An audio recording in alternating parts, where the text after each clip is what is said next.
Magandang umaga mga kasabong. Ito muli ang inyong lingkod, Attorney Ryan Abrenica, para sa Cutting Edge Veterinary Solutions as powered by the Masterclass. Ngayong umagang ito mga kasabong, isasagutin ko muli ang katanungan ng isa na naman nating kapwa magsasabong. At yun ay, Attorney, tuwing lumalaban ako, ay sinasabihan ako ng aking mga kaibigan na yung akin daw mga manok ay medyo kulang sa pahinga kasi medyo mabilis daw mapagod at kulang sa power. Paano ko ba malalaman, Attorney, kung talagang kulang sa pahinga ang aking mga manok at ano ba ang mga solusyon para maitama ko ang pahinga ng aking mga panlaban? Okay mga kasabong ha, first step that you should do is know the tendency of your fowls, no? So ano ba yung mga manok mo na nandyan sa loob ng iyong manukan? Kailangan masagot mo yan, no? So isang test para malaman mo kung ano ang recovery period ng iyong mga manok ay ispar mo sila ng medyo pagod sila, no? So for example, ispar mo 3 sets, no? 4 to 5 buckles, 3 set. Then ispar mo ulit sila after 2 days. So tingnan mo, maganda ba ang palo niya after 2 days? Kung hindi, then try mo ulit sa iba mo na mga manok sa farm. Heavy sparring ka ulit, 3 to 4 sets. Then ispar mo naman sila after 3 days. Ngayon, malalaman mo na kasabong kung nagre-recover ba sila sa ganyang period, no? Yung iba mabilis mag-recover eh. Merong mga manok pag napagod sila 2 days lang, okay na. Balik na ulit yung kanilang lakas at saka galing. Yung iba naman minimum 3 days bago makabalik ang kanilang lakas at galing. Meron din akong mga alam na mga kapwa natin magsasabong na ang gusto naman nilang pahinga para sa kanilang mga manok is no less than 5 to 7 days after their last workout o yung huling araw ng pagbatak sa kanila, no? Kasi syempre naglalasparing tayo pag malapit na ang laban ng ating mga manok. So, kailangan malaman mo ilang araw ba talaga nagre-recover ang iyong mga manok. Hindi ako makakasagot niyan, ikaw na makakasagot niyan, kasabong.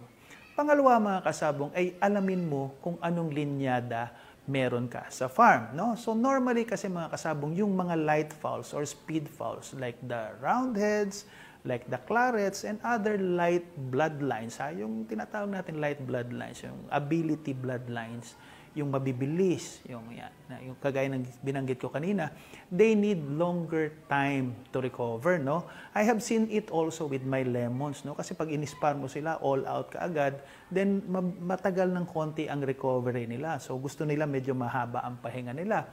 I-contrast naman natin sa aking mga heavy fowls or yung heavy bloodlines natin like our hatch fowls, yung ating mga white hackle types, no? So yung mga hatch crosses ninyo, mapapansin niyo yung mga ganyang mga bloodlines, lalong-lalo na yung mga deep game na bloodlines.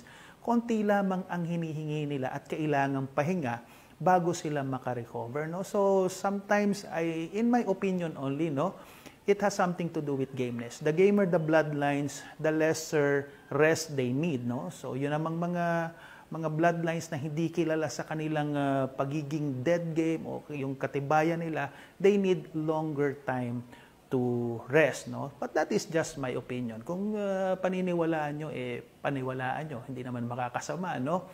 And then, lastly, mga kasabong is, kailangan ang inyong mga manok ay alam ninyo kung anong klaseng training meron kayo, no? So, ano bang meron kayong batak or exercises sa farm? Heavy ba yan? Medium hard ba yan? Or light exercises lang kayo? Like simple rotation, no?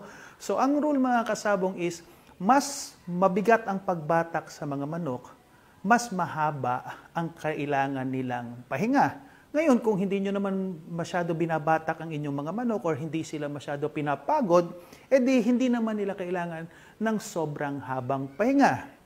Factor din mga kasabong kung gaano kahaba na binabatak or kinukondisyon ang mga manok. For example, if they are going through the normal 21 or 28 day skip, they need a bit more time to rest, no? Minimum siguro niyan is 4 or 5 days. Ngayon, kung talagang mabilisan lang naman na kondisyon yung ginawa mo, 1 week or 2 week lang, kasi 2 weeks lang na conditioning dahil may kahiyaan kang kailangang labanan, hindi naman kinakailangan siguro ng mahabang pahinga kasi hindi naman masyado napagod ang iyong manok. Ito muli ang inyong lingkod, Attorney Ryan Abrenica, para sa Cutting Edge Veterinary Solutions as powered by the Masterclass.